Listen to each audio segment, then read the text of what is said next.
All right, welcome back. I'm Bill Quinn, and I am joined by Sheila Holm. And this is our continuing series of wonderful discussions surrounding everything that's going on now and how to interpret it. So, thank you, Sheila, for being here. It's a pleasure to have you once again.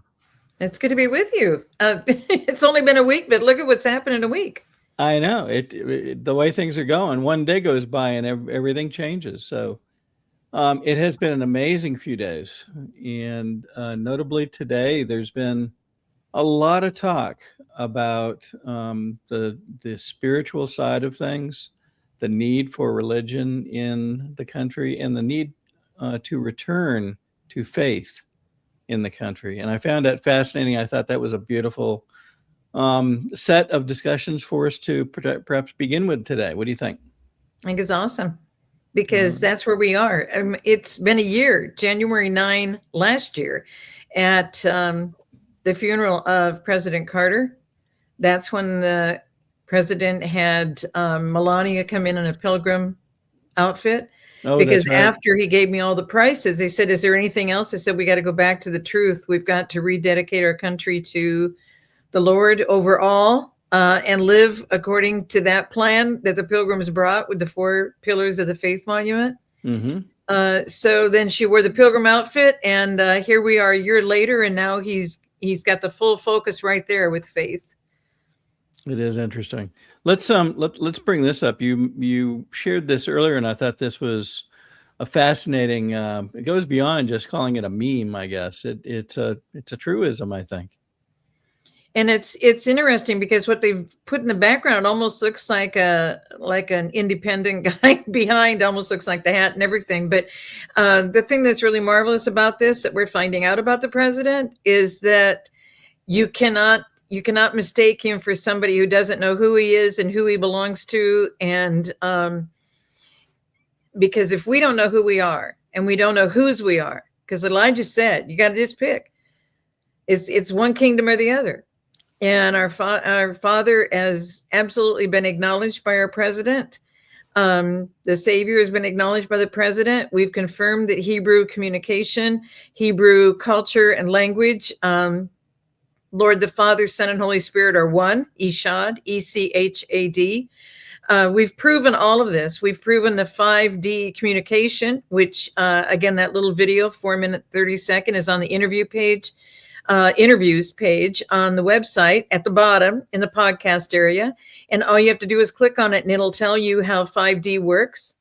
Everything that we're watching, they said he was 5D chess. He understands things from all those levels. And we're so much better, I think, right now because of the interviews we've done, Bill, with the people, is that we have them understanding that it's we the people. He gave the power back to us because we have to declare this is our country under the Lord of all. We have to believe it. We have to operate in it. It's we the people who form a more perfect union. And he's been the lead. He's been at the tip of the spear. But are we acknowledging him and lifting him up and doing all we can to help him? Or are we questioning what he's going to do next or when he's going to do it? Or there's still a lot of that chatter going on that we need to stop. Yeah. Because the power and authority is in us, so we can cause our own demise. And a lot of people are saying things that just, wish you wouldn't have ended your sentence like that, you know? But I'm not going to correct people on social media or anything because that's between them and the Father. It's their choice if they're with us and pushing forward together with us, because disunity, divide and conquer, has been the whole plan of the enemy, the whole plan, and keep us away from Father's plan. And you can see that playing out day by day now as people learn of these protests, and then someone will come up with, well, wait a minute, look who this person is that's in the middle of fomenting this protest. These people are attached to, Soros or Tides or some other NGO organization and have been traveling around to multiple locations to try to get these things to happen, to cause, as you say, Disenfranchise people. disenfranchise people, and try to create some sort of worry about what Trump is doing, when if you just stand back and look at it, you have to ask yourself, well, what else could be done at this point? We have to get to justice. We have to get to truth. And that's going Well, to that's take, why it's so crazy. Here's what's happening with the reporters in Minnesota. They're like, do you guys really understand that the people that they're bussing in aren't even people in Minnesota? They're bussing them in from all around the country. How long have we been talking about this? But you know how people are responding? Why is Trump still allowing this in Minnesota? I'm like, wait a minute. Where are we at? It's we the people in order to form a more perfect union. He's still dealing with legal Americans harboring the criminals and sanctuary cities. And people are wondering. He made a comment today, it was very, very interesting. Well, last night, I think it was. He said that there's 5 more cities. I put all this out on Twitter and Truth. There's 5 more cities. And the people want to know, well, what are the next 5 cities? And he said they have to be invited. So why are we the people not asking for ICE to come into Los Angeles, asking for ICE to come into San Francisco, asking for ICE to come in? Why are we not asking? So because it's we the people in order to form a more perfect union. well, from what I'm hearing from some, especially here in Georgia, but other places as well, they're anxious for the next stage. They're anxious to see ICE take action. And perhaps it's because, so much has happened here in Georgia, not the least of which, of course, being the murder of Laken Riley. Well, the And president emphasized that he had already met with the governor and things sounded good. And he met with the mayor and things sounded good. They sound good on the phone. And then as soon as they get off the phone, they go right back to who they really are and they don't accomplish anything for the people. that's right. So again, we the people had to start standing up and requesting that we need the help. One of the very interesting things that's happened today was the president speaking during the prayer breakfast in Washington, D.C. And let me bring up and you made some very interesting comments about this. Tell us what you were thinking as you went through this. Well, what he was saying is the president made a direct quote in his speech at the prayer breakfast this morning. He said, to be a great nation, you have to have religion, you have to have faith, you have to have God, President Donald J. Trump. So when I answered, because a lot of people don't understand what religion even means. They think religion is be religious about going to church, be religious on being there several nights a week, be religious about being in that building. None of that is true. Religion only appears in the Bible in James. And what it says is the only undefiled religion. That means the only one that hasn't been corrupted over time. Because none of what we're doing was even existing on earth when Christ was on earth.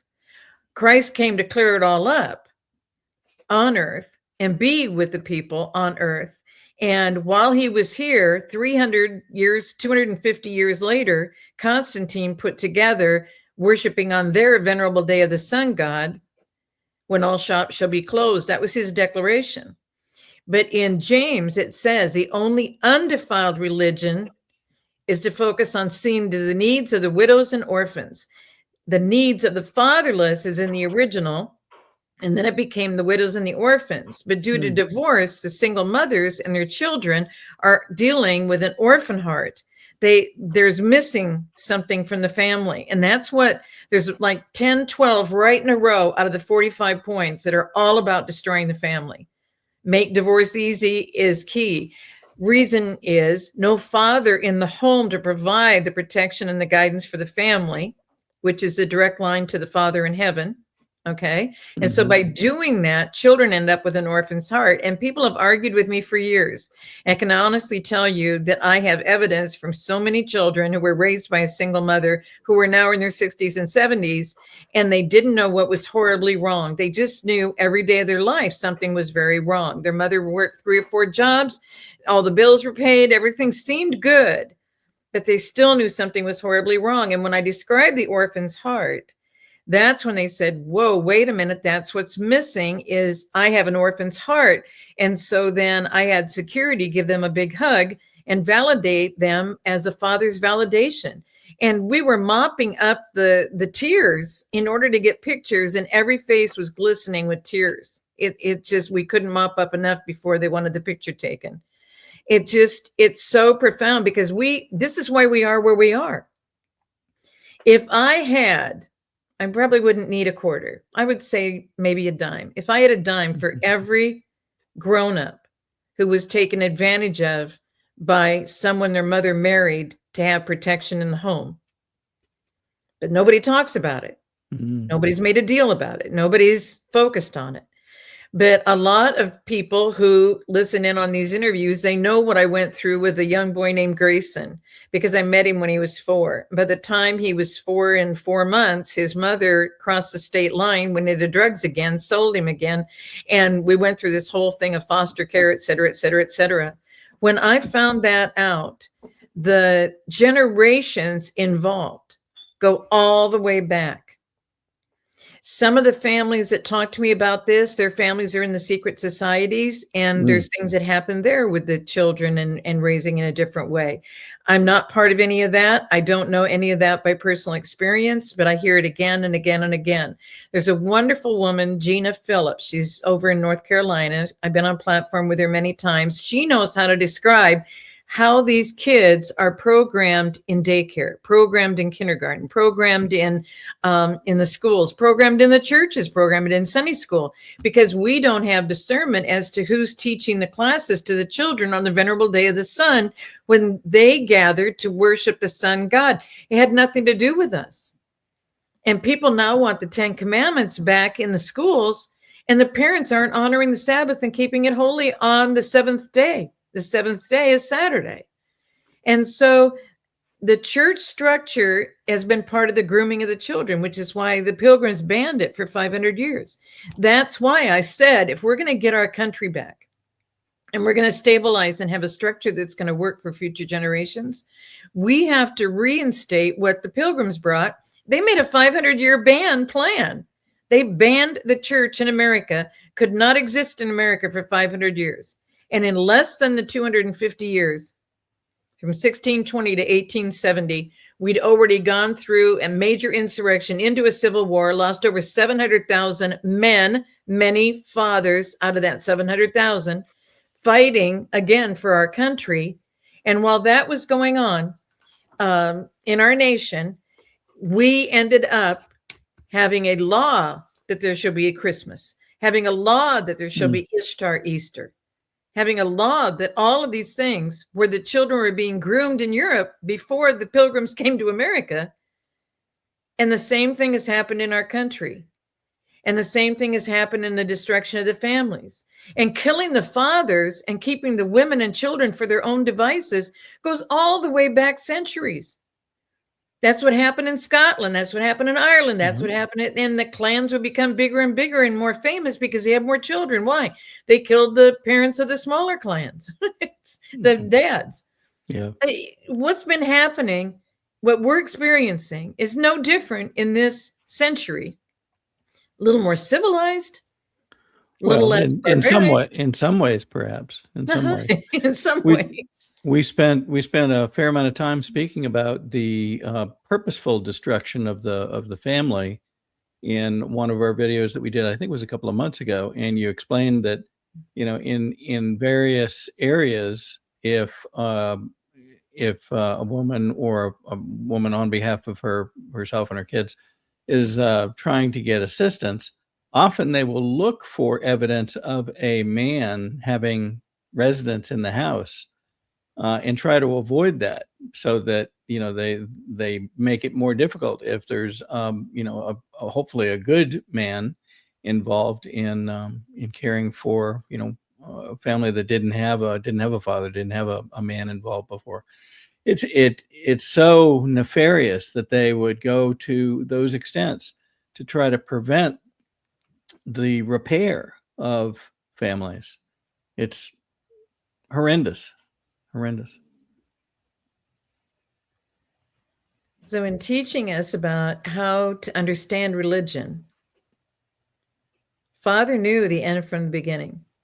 He knew it was going to become so tough for widows and single mothers in these days. He knows all of this. Nothing is new to the Father. It's new to us, but it's even not new on the world. The world plan has never changed. They only have human wisdom. They can't change. We have the trump card. We have the connection with the Father. And that's why I keep saying, get tight with the Father, get tight with the Father. And if you're still asking, you say that, because I do still get emails. If you say that, how can I get tight with the Father? Ask him to hear direct from him.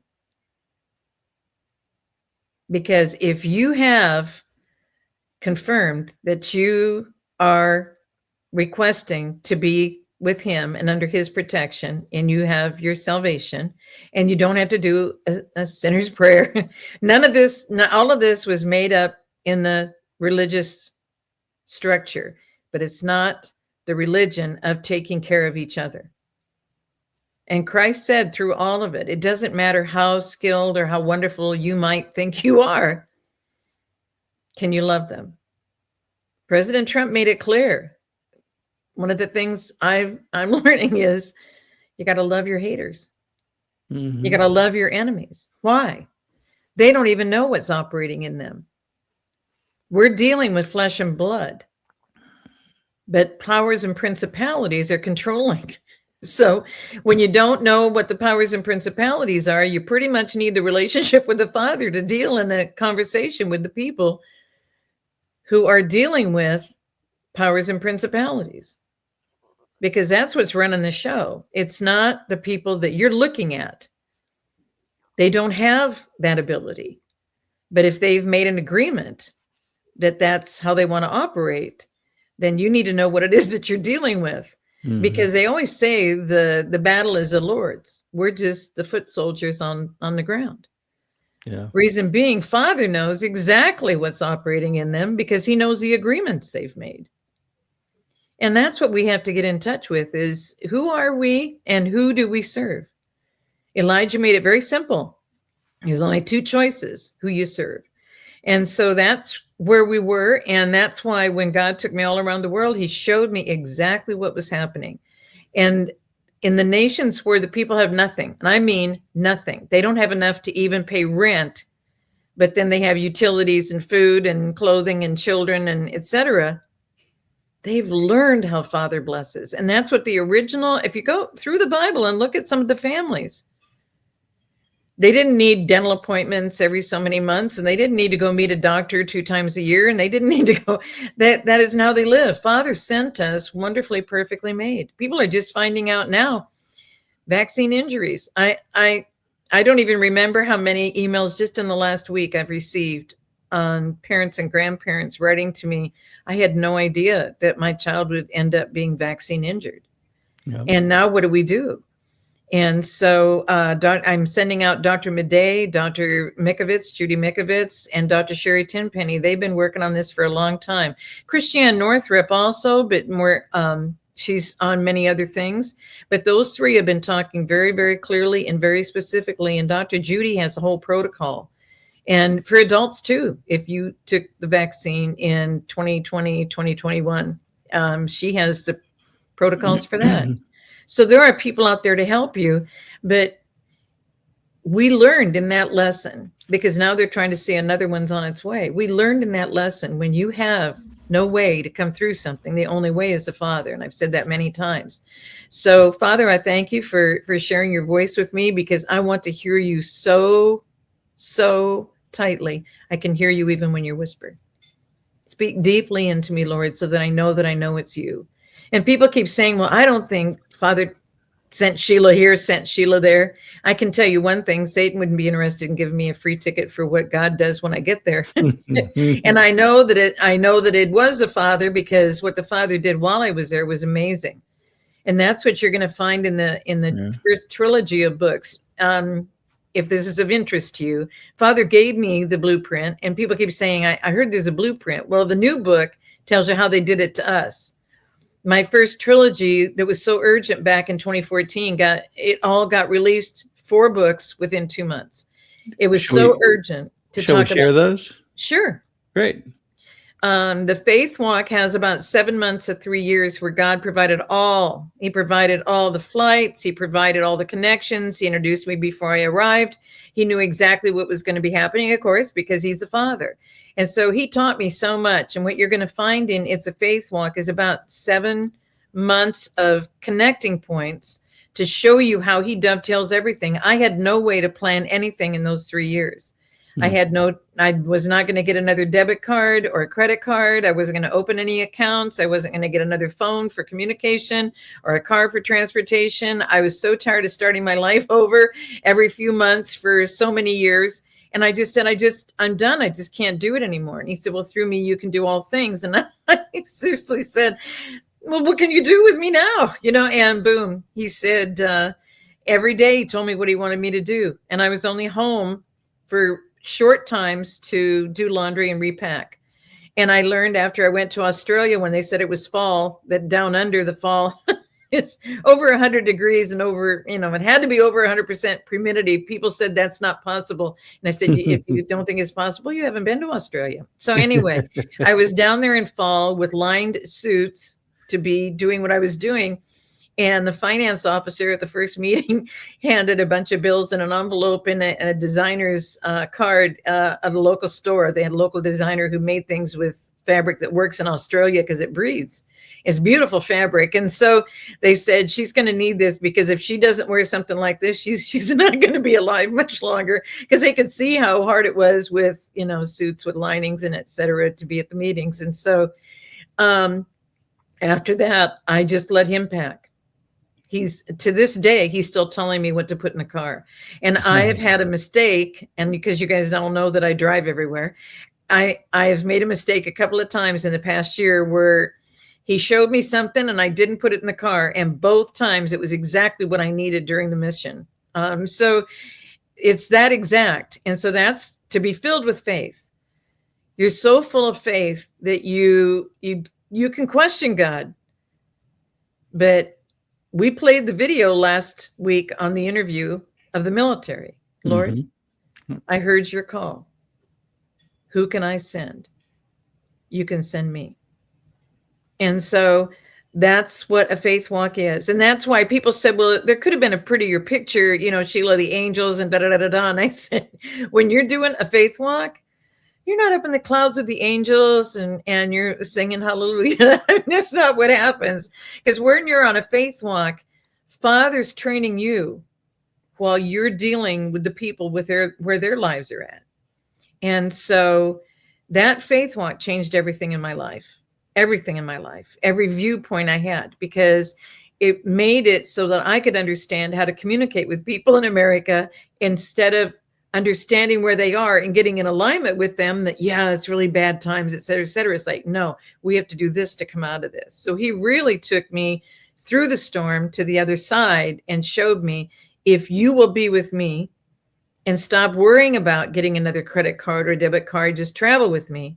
And then I think I've told you guys before, in this faith walk, there was a 12-month time period when he sent me to London. And then he always sent me to 7 different nations from London. But every time it was London, I had a $5 bill when I left. And I ended up, after all the blessings and all the currency exchanges and everything else, when I got home and everything got changed back to American, what I had was a $5 bill. And I said, I just don't understand what this is. Because there's a scripture that says, will you go without an extra coin or tunic? Will you go in my name? Because it's all about what he does. And I was provided with specialty fabrics and clothing and handmade things. And churches gave me things from their communities that they have a seamstress that makes the choir robes and et cetera, et cetera. And they made suits for me in their fabrics and et cetera. I always was given things wherever I went. And the humor is, after all the blessings and everything else, God had to train me that I don't need your American currency to take you where I need to take you. He doesn't need for us to supply. He's our supplier and provider. So in a faith walk, the main question you have to ask yourself is, do I trust him? So many emails I'm still getting are, it's showing me that I'm low on energy and I don't know why. The thing that is going on is, we don't really trust. We say we want to walk with the Father. We say we want to do things, but in our heart, we still want it our way. We still want to tell God what he's doing wrong. We still want to tell President Trump what he's doing wrong. And Father will remove all of that if you let him. If you get so filled with faith, you feel so strong as to what's happening, that you know that you know what you're doing because you're staying tight with the Father. Everything else comes into play. You don't have to make it happen. You don't have to make the calls. You don't have to do these things. Father taps people on the shoulder. So the faith walk is one of the strongest structuring bases. When the president keeps saying, we got to improve our infrastructure, every one of us have to do that in our life. And that's what a faith walk is about. And he'll fine tune you and prepare you so that when you're in a situation, you can get through it. And that's what led to the Warriors Battlefield Strategy Devotional, is that you've got to eliminate the impact on your life and the effect on your generations from fear, doubt, and unbelief. Those are the 3 tactics of the enemy. And until you remove those from your communication, because when you're saying this is still happening in my life, you're putting it back in your life. A faith walk has you not use those terms anymore. You let all of that go. People wonder how I never talk about what happened to me. I don't talk about it because I repented for my part in it. I forgave them for their part in it. I'm free of it. And I don't even remember the names of most of the people who've tried to destroy me. The list is long. It has been a few years of complete devastation and destruction, but I don't even remember their names because it's not important anymore. That is a strength that only comes by being so tight with the Father. You're walking with him and you trust him. So a good question for yourself tonight when you go through your day, clear up the fact, do you trust him as your Lord and Savior? Do you trust him? Because that's one of the biggest things that's going to turn your life around, and for how you communicate even with your own immediate family, then your extended family, then your community. That's how we're going to rebuild this nation. Is remember, the Pilgrims were called Puritans. And if you saw the monumental film that is so profound, Kirk Cameron put that together. When he interviewed that woman over in England, she said they were so angry with them because they were Puritans. And she said they would just spit it out, just Puritans. You either want to be with the Father and you trust him and you're aligned with him, or you just want him to be your good daddy and give you what you want. And that's what's happened to a lot of families. And when they don't feel loved, they look for somebody who will. And those are the ones typically in the other kingdom who are going to take advantage. And it took a long time for me to figure out who was in my corner and who wasn't. Because as a human, I didn't know what God knew. So again, if you get tight with the Father, he'll reveal to you on your walk, be cautious of this one. It's not important why. It's not important what's happening in their lives. Let God work on them. So what he gave me was a term in the midst of this faith walk. I don't want you to keep hanging with the same people. And I said, but God, I don't think they understand who you are yet. And he said, Sheila, if it takes 1,000 people, and this is in my books, whether it's $575 or $999, you may never see that they come tight with me. So what I want you to do is keep moving on to the next people I introduce you to. And if it doesn't happen, say, bless you, let the Holy Spirit take over. And it may happen that night or the next day. So you're speeding things up because you're seeding their lives. That makes sense. And how many times do I get emails with, oh, Sheila, my ex-husband, and the way he's impacting my children. Don't keep giving it power and authority, because that's part of your fear, doubt, and unbelief. If you doubt that Father can help in that situation, that's why that prayer, Father, I thank you for doing whatever it takes to speak truth into the heart and mind of whatever the name of the person is, so often, so deeply, that everything that comes out of them is your truth. It changes things in moments, hours, days. But it all starts with every one of us. We have to stand firm before we put on the armor. It's us that has to do this. It's not picking out the problems with anybody else. And as soon as you stand that strong, then you're ready to start blessing people. And that's what the Storehouse principle is about. Every church in the original times of church gathering, the fellowship, they had a gathering place where if you brought a calf or a lamb or something like that for the fellowship, it would have to be taken care of until it was butchered. And so that's what happened. Now, what do you mean a calf? What do you mean a sheep? It was never about money. It was never about money. It was about meeting the needs of those in need, blessing the people he directs you to. It doesn't mean, and some people just start giving out money to people. That is not what God means. What he means is, of all your skills, talents, and abilities, of everything that you are, what can you freely give unto those in need?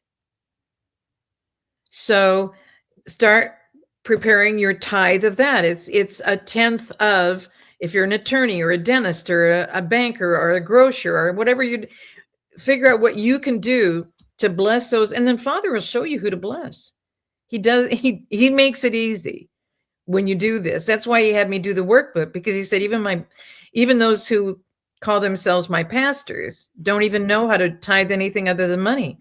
And then they went to pledges that you had to pledge in advance. And if you lose your job, where's that fellowship for you? But it's give us your money and Father will bless.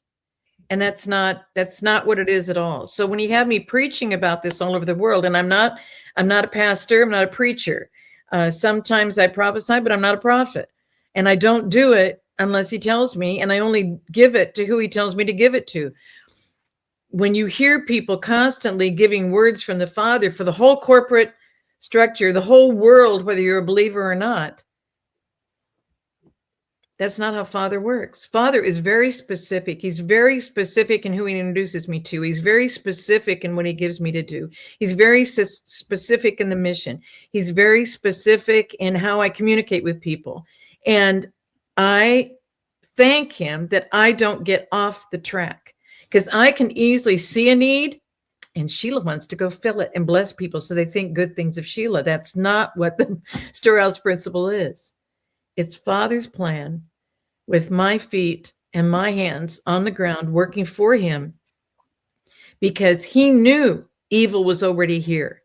So many times people write in and say, you keep saying he's so loving. Not so much as what it was, 10, 15 years ago when I started doing all of these interviews and writing all these books, is that people say, if God is so loving, why did he send us to such a corrupt and chaotic world?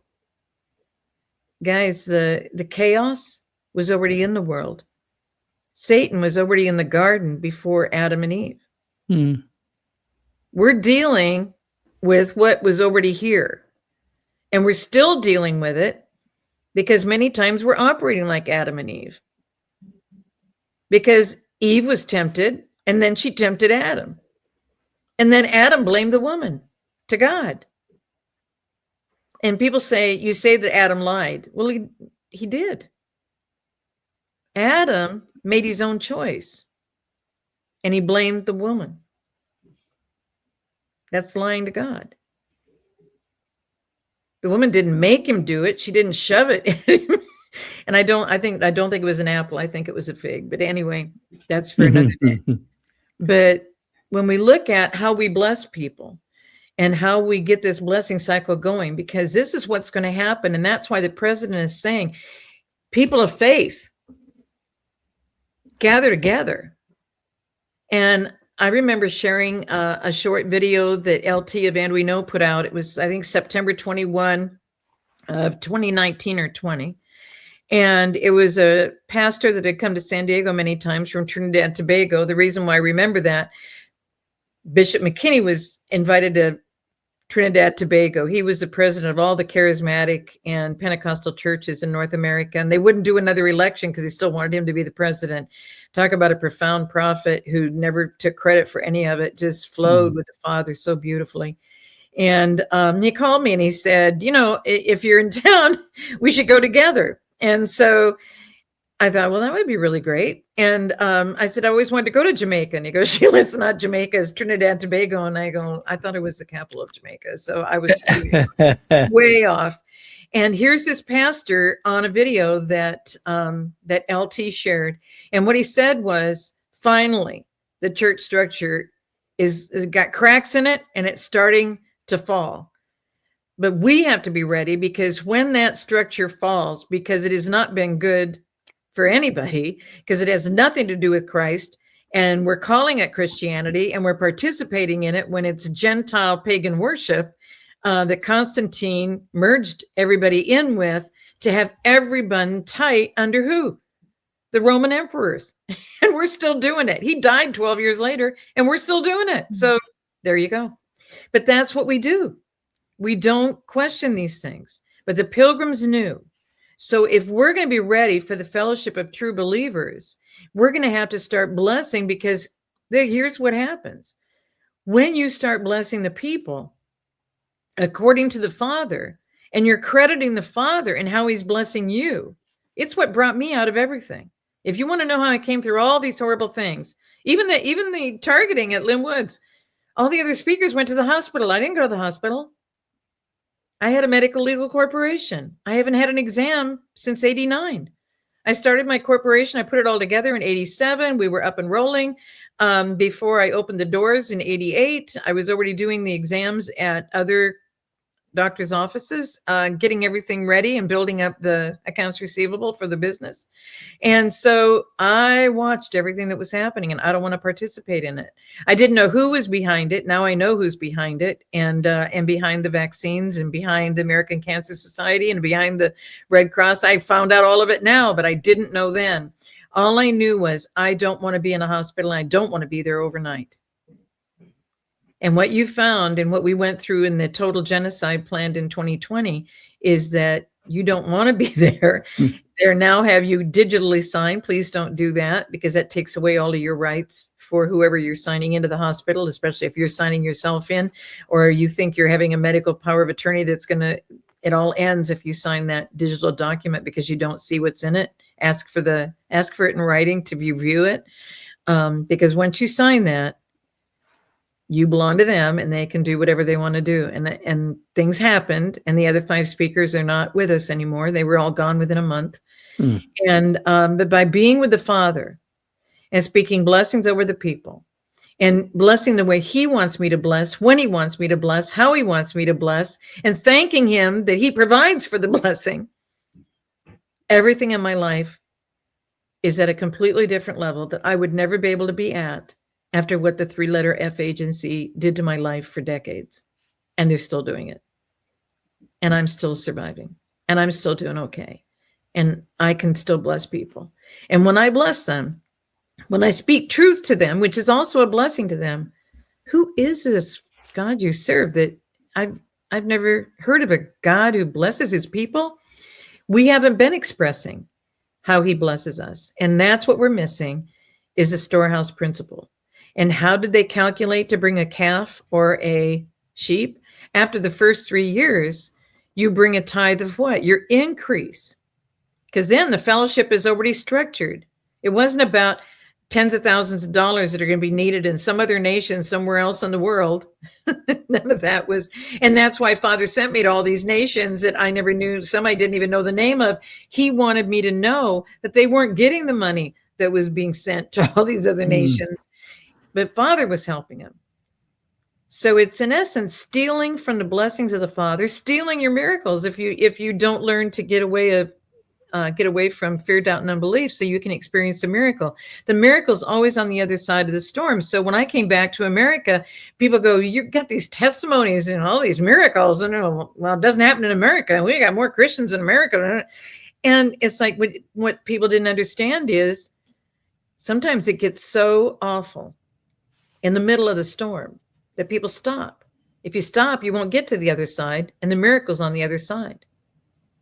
And so all of this I learned and was speaking about it, and that's what became, when I got back, the Storehouse principle, and then the workbook. And the workbook had to have a lot of humor in it, because he said, you got to be gentle with these people, because everything they do and say it's in my name is all about money. And it's never in any time been about any nation's money, any currency of any nation, anytime, anywhere with the Father, ever. Not ever. It's never been about money. They didn't have money. They all fellowshipped with each other, shared with each other. Whoever had the tomatoes this year shared the tomatoes, and the people who had the other vegetables, they shared with them. Everybody was taken care of, because the talent, skills, and abilities, you may not. I mean, I'm a person who's tried all of those vine tomatoes, the hanging up from the roof tomatoes, all these kind of tomatoes. And do you know what I get? Nothing to even share on my table. So I'm not a person who does that. But now I used to raise things in a garden on the farm, and I can do that, but I haven't had the soil to do that. Do you see what I mean? So I Yeah. find people, God sends me to people who do that so we can all help each other. Because what if they told us what might be told soon? There's so many poisons, so many things in the food that you're eating, which is why you're feeling and looking and acting like you are, that we're going to stop providing those products in the stores. What are you going to do? We're not prepared to come away from the world system. We talk about there's 6 companies doing all the provision of all the different foods and groups under 6 corporations, because what they do is they buy up all these other corporations. Right. So Or they force said that, smaller corporations out.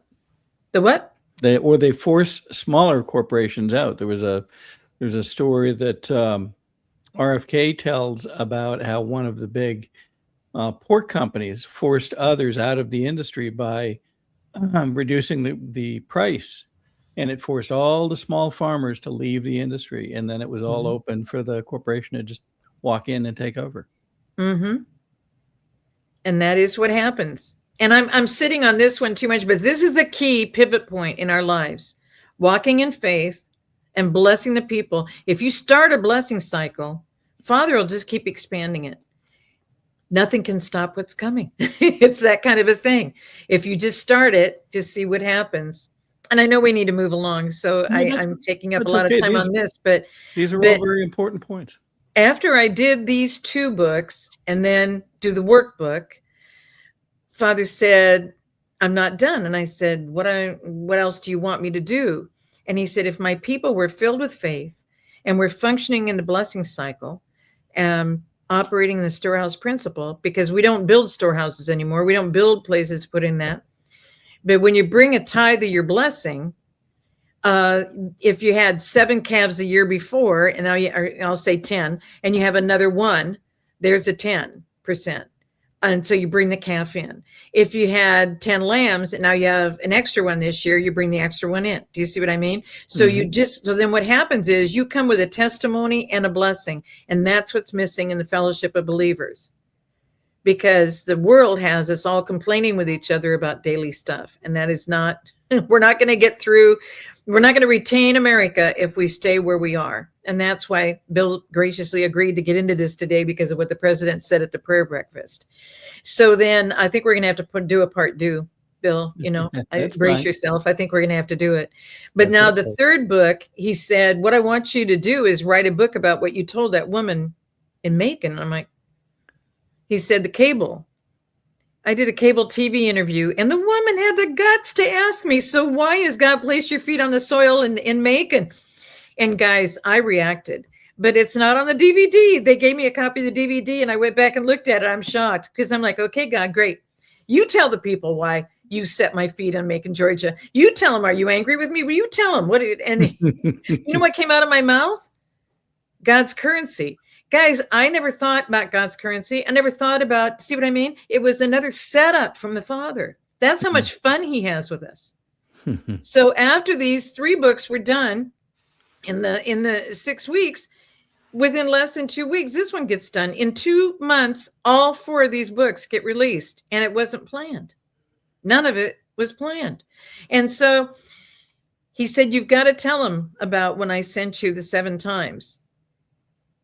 Because you've got to explain in a book, if you're filled with faith and you function with me in the storehouse, he'll help you fill in the blessings. There was a time I was at Bishop's church and I had a $20 bill. I felt so wealthy, and his church is in a bad area and the gas is a lot cheaper in that area, and I was going to fill my whole tank. I was so excited. And when I walk out to my car, when I get ready to leave to go out to my car, God says, give that group that was doing the presentation that day of a program. And he said, ask them for their flyer. And I said, okay. So I asked him, and I start walking out, and he goes, open the envelope. And I said, well, in America, we really don't open our gifts or blessing. And he said, please open the envelope before you get to the car. So I'm opening the envelope as I'm walking to my car. and there's a crisp $20 bill in there, and God had just had me give my $20 bill to them. So I thought, well, something is weird, but it was a sealed envelope, and she just handed it to me. But I ran back into the church and I said, ma'am, there's a problem. I said, I got this envelope and the flyer that was in it, and now I see that there's a $20 bill in it. And I had just given you a $20 bill, but the envelope was sealed, so I know it didn't just go back in the envelope. And she goes, ma'am, we don't seal our envelopes. They use a company that inserts the flyer and seals the envelope, and they just give us boxes of them to hand out. Guys, you talk about, if you will bless my people, will I not bless you abundantly above and beyond? Bless my people. I want to give you that example because I ended up having $20 to still fill my tank after I gave them the $20. And I had not had $20 altogether in one bill in a lot of months before that experience happened. And so he taught me from the ground up. And I pray that what I'm sharing with you now will help you and your family start doing the same thing. And thank him every day for putting people in your path to bless and how he wants you to bless them. Another way you'll start hearing from the Father. I cannot even count the number of people who say, Father just prompted me to do this for you. What? It's a surprise. And people go, well, you never asked for donations, because I don't want you to go through your process you're doing in the Constantine church plan. I want Father to tap you on the shoulder so we can come together and you'll share a testimony. He just told me to do this for you. He just told me this is what you have need of. And the people who do that are shocked when I tell them the testimony of what God was just doing, because I don't ask people for anything. I don't ask people to help me with the widows. I take food to them each month. I buy things for them each month. I hand carry the gallons of water so they're still steam ironing their jeans and their white shirts here in Georgia. It just amazes me. And guys, they're ironing their sheets and their pillowcases. I am so embarrassed. Mine just get thrown back on the bed. I mean, just saying. But they can't lift them anymore. So they won't let them take them in the vans when they take them for groceries. And then they have to be able to lift their groceries to get back into their apartment. So all they're getting is lightweight things. And all they get is one meal a day at these locations where they have apartments or assisted living or et cetera. They get their meal, and then it's a wonderful hot meal, but they do their own breakfast. And then once a month they get a dinner. Otherwise it's a lunch. And so they try and save half of their lunch to have for dinner. And because they just can't lift these things. So the ability to assist them. And that's why Father said, see to the needs of the widows and the orphans. And I was already dealing with problems when they made phone calls, and it's, to get your questions answered, go to www. I went through years of, Sheila, what is www? Do you see what I mean? Because they've never known about computers. And now it's AI generated phones. They can't communicate with them at all, but everybody switched into a smartphone. So they think because they have a smartphone, they know what to do with this AI person who won't even listen to what their words are, because they can only accept, I need to know if you need help in A, B, C, or D. And you can only say the words exactly as they are in A, B, C, or D. We got some cleanup to do, because, guys, it's not getting better for the widows and the single mothers to try and deal with all this, and the time on the phone to try and explain. I've had 5 and 6 phone calls for widows trying to help them through the process to get one answer. And then they want them to text on it. These widows don't know how to text. And so to get the help before even the phone company, the cell phone company, you got to go ahead and do it. And guys, we've got to help the people. There is plenty of work to do, isn't there? There's plenty to do for everybody. So when people say, I don't know how to get connected, I don't know what I can do to help turn this country around, we have to come back to each other. We have to start uniting together and helping each other and get each other through this. And it's just funny to me how Father knew. Yep. There was a cell phone, and I've got the picture. I can, I'll send it to Bill. I've got a picture of a woman in a newspaper. You probably have it, Bill. I've probably shared it before. I think it's in one of my books or two. There's a newspaper thing from, I don't know, back in the several decades ago, and they said someday, and they're carrying the flip phone and opening the flip phone that we ended up having decades later. Huh. And they said, we'll be doing this and we won't be having home phones. And so I had the guy come out and work on the landline and the fax all on the same time because I had a problem. And when he did that, he said, we won't have phones 5 years from now. And that was in the 90s. He said, we won't have landline phones. People won't even want them anymore. And look at how many people got rid of them. And what did they do to get us to get rid of them? All of these robocalls. And now we're on the cell phones. And what are they doing to us? All of these robocalls that we're getting. Guys, Father knew. He knew that and we used to be excited to be home and get a phone call. Okay. We went through that phase. Then we added answer phones. And then it was just like, oh, can I get through all these messages? Then we stopped doing the messages because we didn't want them. And now we're on cell phones. So we can see if you didn't have a phone ID on your landline, we've got cell phones that tell us who's calling and we decide whether I don't think I want to take that call. And then I don't think I want to call them back. And we have become people that want customer service. I'm circling around to AI. But the only people who have a great attitude and can still smile about us are in the Philippines and India because they're paid to. Mm-hmm. Americans were paid to do it, but they didn't want to put up with any of this because they don't put it up with any other people in their own family because they don't accept phone calls. You see what I mean? We've done it to ourselves, and now we have problems we have to resolve. And they're boots on ground, our voice, our mind, our heart, handling these issues because it's our nation under the Lord. And that wasn't even added to the pledge until the 1950s, after World War II, under a general who knew the whole plan and gave it to Kennedy. He knew how bad it was going to get. He knew all of these things. That's why military government was put together in 1949 and signed off. And it's the outline of what we needed for now. So here we are and where we are.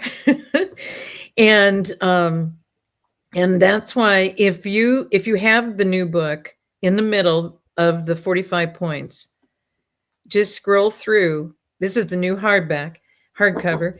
If you have it, scroll through the points from Make Divorce Easy, scrolling back towards 45. You can do it right in the table of contents. And you'll see how they went through the layers of we must separate the children from the parents who were all their negative influences, blah, blah, blah, blah, blah. We must, they knew they were going to do compulsory public school education attendance, breaking up the Department of Education and allowing school choice. So that has been in since his first term. And people wonder, why didn't it happen? Your states have to approve it because the funding changes. So instead of funding these public schools to indoctrinate and program your children, you have this option for school choice.